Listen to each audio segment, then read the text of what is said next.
This has been the most challenging bow that I've ever made. This is my first board bow, but it turned out amazing, and it's the most powerful bow I've ever made as well. Let me show you how I did that. This is ash, and the grain runs perfectly down the center.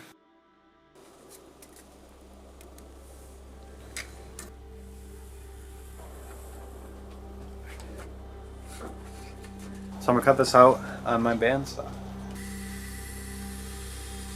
Believe it or not, that was actually my first time using a bandsaw as an adult. And I didn't do the best job.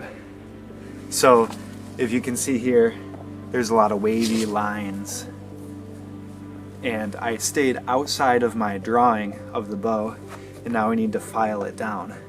So to file it, I bought a farrier's rasp, and I'm super happy with how it's working. And I'm taking wood away insanely fast. Check it out.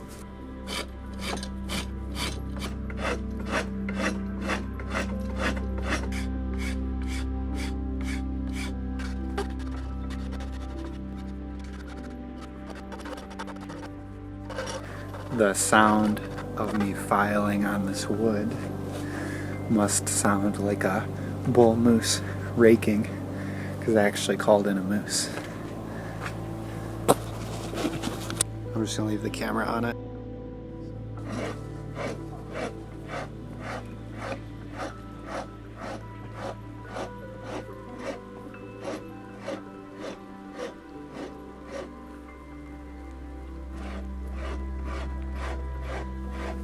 I've got a compass.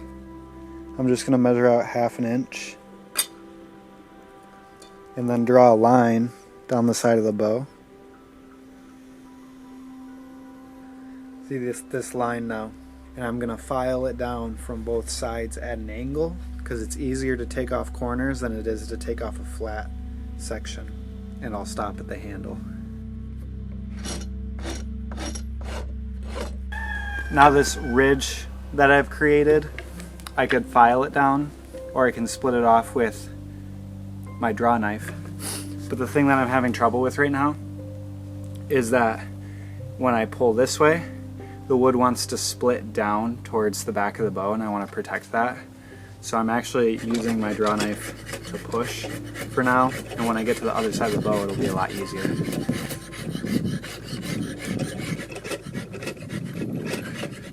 I've redrawn my line at 1/4 inch, and I'm just going to do the whole same process again, but more carefully this time. This thing is called a card scraper. And I'm just taking my file marks off for now, but this will be a very important tool later in the process.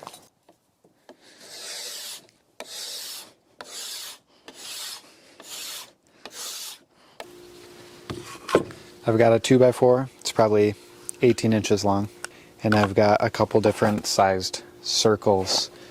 I can use the bottom of this too. What would that look like?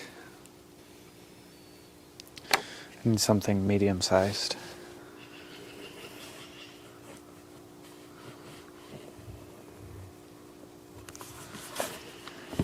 Okay, a paint can seems to be just about the right size.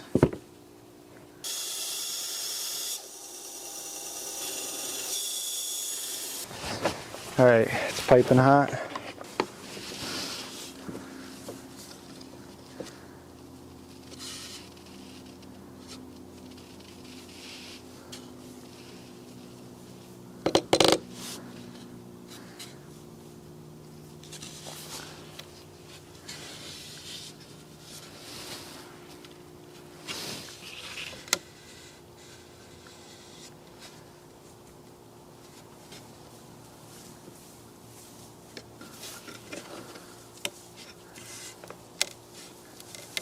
It's breaking.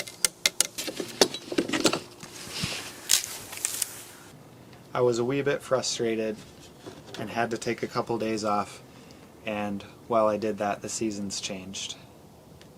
I think that the reason this broke is because I just steamed it and didn't boil it, and it dried it out. So with the other side, I'm actually going to submerge the whole end in boiling water for we'll do an hour because longer seems better.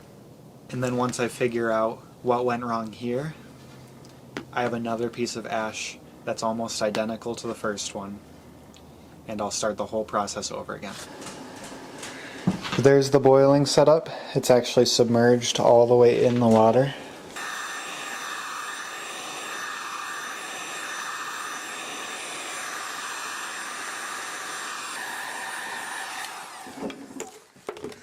All right. See that crack?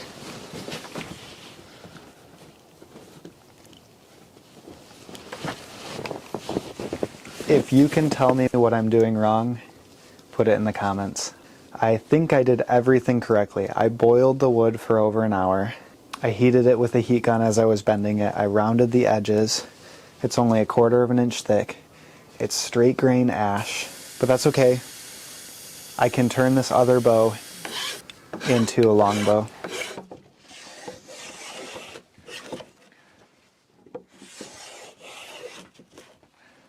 Another tool that I've never used before is a block plane. And I've had one for a long time, but I've just never messed with one. So this is pretty cool.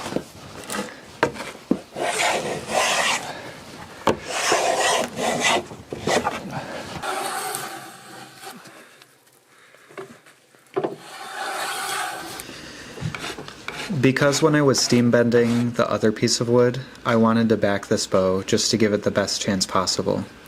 So I coated it in Titebond 3 wood glue and stretched black linen over the back, and then one more coat of glue on top to harden the fabric. The next day when it was dry, it trimmed easily with a razor blade.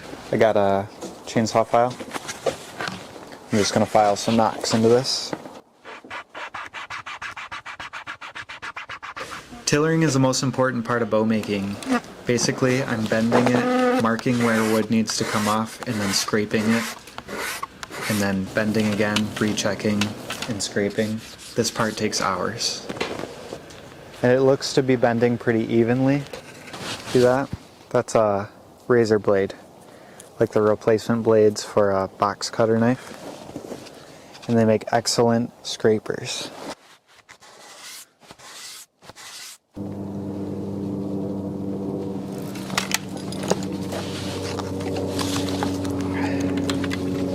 Time to make a string.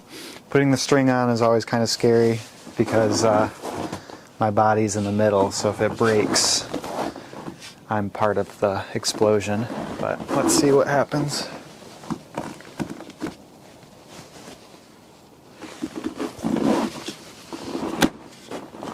That's not too bad.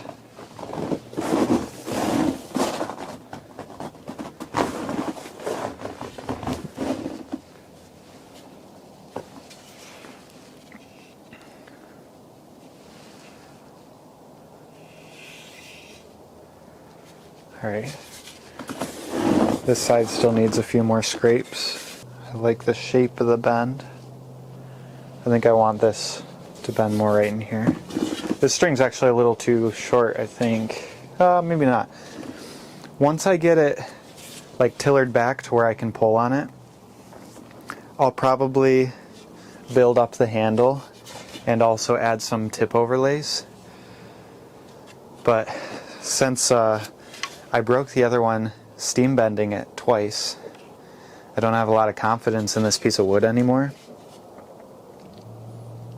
So I don't want to put a whole bunch of extra pieces on it if it's going to break. So I'm going to tiller it until I'm drawing it back to my draw length, and then I'll do the fancy stuff. But for now, I need to just take more scrapes off here.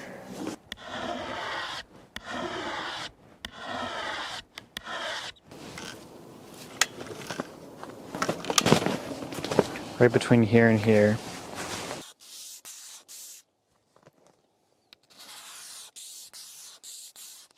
We're getting close.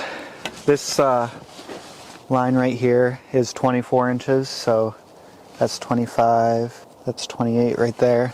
I kind of short draw, I end here, but if I'm drawing a compound, I kind of like stretch my back, and that'd be 31 inches. So my draw length with this bow is probably going to be like 26, 27, and I'll probably tiller to 29 or 30 just so that I know it's not going to break while I'm using it. That's my wife's draw length right there.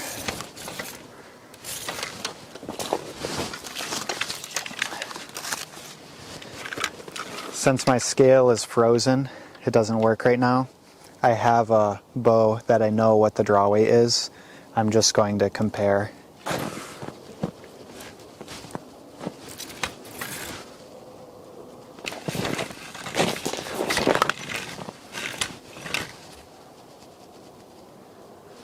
It's about the same.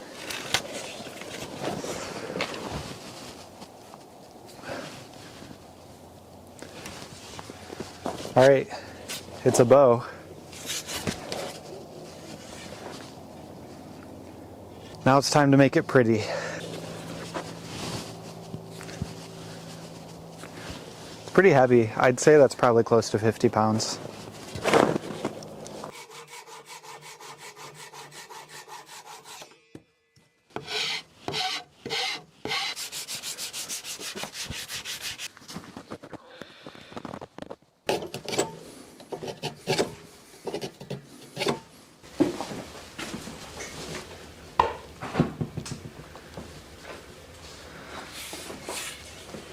Okay, I've got a red oak handle section and 2 red oak tip overlays that are drying right now. I could shoot it, but I'd be happier if it had a handle section. The reason I want to put the handle section on here is actually kind of silly. I take all of my bows and I put them on this rack.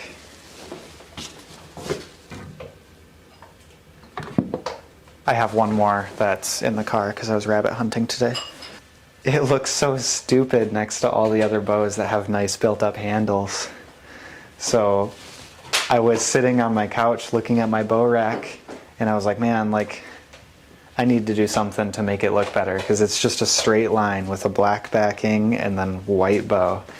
And I need there to be some sort of curves or something. I was really hoping to get a recurve out of this ash, but a longbow is okay if it has character. So the red oak tip overlays and the big handle section I think will help. And also a heavier handle section helps with hand shock because if your tips are heavier than the handle, then when you shoot you get a lot of vibration.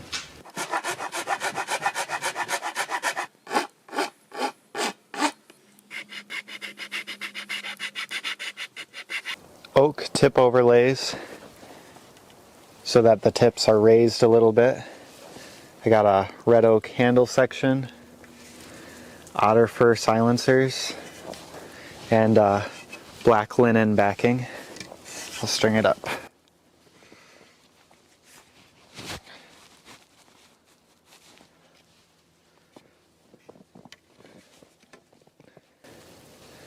I really like how this bow turned out. It's not the bow I was imagining when I started this project, but I really, really like it.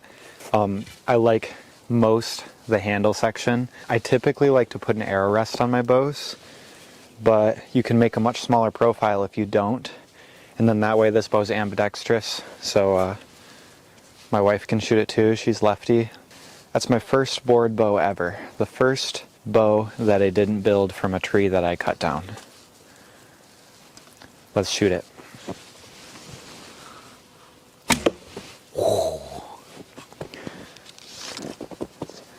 Pretty heavy. I bet this is over 50 pounds. Wish my scale wasn't frozen.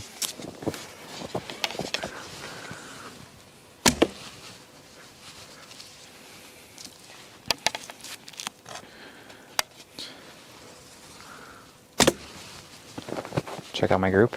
Not bad for the first 3 shots with this bow. This bow was a challenge, and I made plenty of mistakes along the way, but I ended up with what I think is my favorite bow now. It measured at 55 pounds at 28 inches. I brought my scale inside and thawed it out by the wood stove. I'm not sure how accurate it is after it's been frozen like that, but I would say that this is the heaviest bow that I've ever made. Usually I shoot for around 40 pounds just because that's what the bow was in Sign of the Beaver, which is the book I read when I was a kid that made me want to start doing this. Pretty sweet bow. I'm really glad it turned out. I still don't fully understand why steam bending isn't working for me. I got a couple maple boards from the hardware store, and I'll try that. So you'll probably see those videos soon. Thanks for watching.